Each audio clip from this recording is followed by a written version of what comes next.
મનુષ્ય કરે એને કર્મ કહેવાય અને ભગવાન કરે ને એને લીલા કહેવાય. એવી રીતે કઈ લીલાની જરૂર ઊભી થઈ આ પૃથ્વીના ઉપર કે ભગવાનને એ લીલા કરવા માટે આવવું પડ્યું સ્વયં?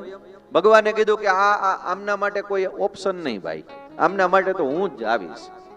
રામ બનીને આવીશ, કૃષ્ણ બનીને આવીશ, વામન બનીને આવીશ, નૃષિ બનીને આવીશ, કલ્કી બનીને આવીશ, વ્યાસ બનીને આવીશ, હું પોતે જ આવીશ.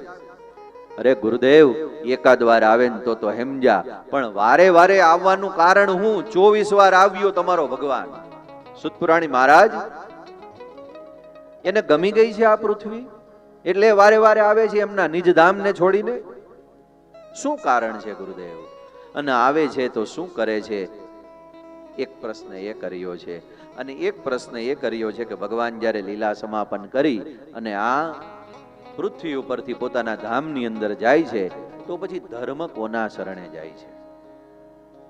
ભગવાન હોય ને ત્યાં સુધી ધર્મ ભગવાનના શરણે રહે, પણ ભગવાનના ગયા પછી હું ધર્મ છે એનું કામ પૂરું. ધર્મ કોના શરણે રહે છે ભગવાન જ્યારે ન હોય ત્યારે?